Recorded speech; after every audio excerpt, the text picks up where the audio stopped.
સંતોના ધર્મની અંદર ધર્મામૃતમાં લખાયેલું છે કે ગ્રહસ્થોએ 6 મહિના પહેરેલા ધોતિયા ત્યાગી સંતોએ માંગી અને પછી પોતે પહેરવા.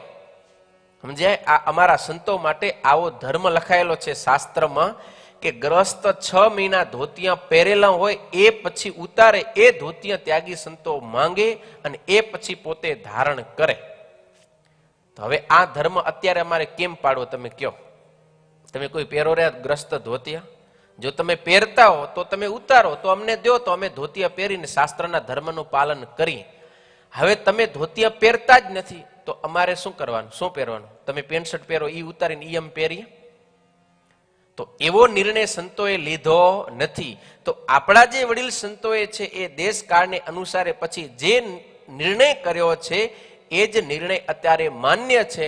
ગ્રસ્તએ ધોતી પહેરવાનું છોડી દીધું તો પછી સંતો સીધે જે ધોતિયા છે એ ધોતિયા નવા લઈ અને રંગી ભગવાનના પ્રસાદીના કરીને પહેરે છે. તો અત્યારે એ જ ધર્મ છે.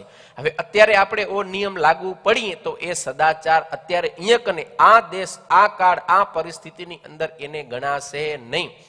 સત્પુરુષોએ સમયને અનુસારે જે નિર્ણય લીધો એને જ સદાચાર કહેવાય. એટલે અમુક જે પોતાની રીતે મનમાં આ ધર્મ ગોઠવી બેહાડે ને મનમાં કે આમ જ હોવું જોઈએ, આમ જ હોવું જોઈએ, એ બધાએ મનમાં આ ધર્મ છે. શાસ્ત્ર જેને સદાચાર અને ધર્મ કહે છે ને એ બહુ ગહન વસ્તુ છે. અને ધર્મ એક એવું તત્વ છે જે સતત પરિવર્તનશીલ છે. કાયમને માટે આમ એટલે આમ જ એમ જડતાવાદ ધર્મની બાબતમાં ક્યારે એટલે ક્યારે ચાલતો નથી. ધર્મ હર હંમેશા વ્યક્તિ, સમય, દેશ અને પરિસ્થિતિ એને આધારે બદલતો રહે છે. પણ એ ધર્મ કોને આધારિત હોવો જોઈએ એ આપણે બહુ સમજવું જરૂરી છે. હવે આ બધું થયું એટલે તમને એમ થશે તો પછી શાસ્ત્રનો કાંઈ મતલબ રહ્યો નહીં.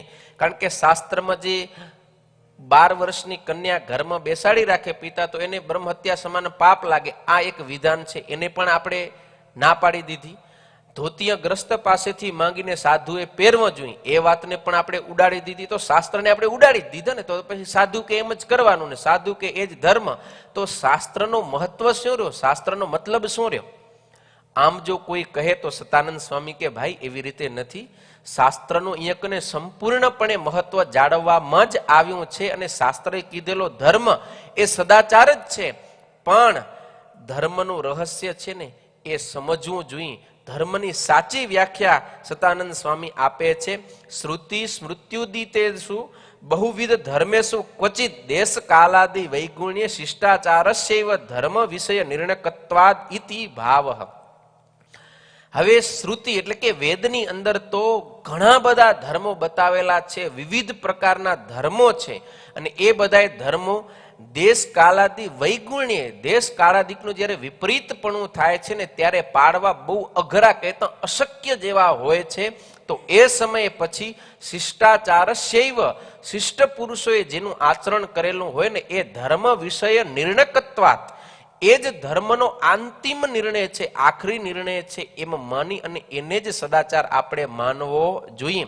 એટલા માટે ધર્મનો અંતિમ નિર્ણય છે ને એ સત્પુરુષોના હાથમાં સોંપાયેલો છે. શાસ્ત્રમાં તો છે જ ધર્મ, પણ એ ધર્મનો અંતિમ નિર્ણય જ્યારે પણ એ ધર્મમાં દેશ કાળાદિકના વૈગુણ્યપણે કરીને એક પાડવા અઘરા પડે છે અથવા તો વિપરીત પરિસ્થિતિની અંદર અશક્યતા ઊભી થાય છે ધર્મ પાડવાની, ત્યારે અંતિમ નિર્ણય કોણ આપશે? તો કે સત્પુરુષો છે ને એ અંતિમ નિર્ણય આપશે. અને એ જે કહે છે એ જ ધર્મ સદાચાર ગણાશે.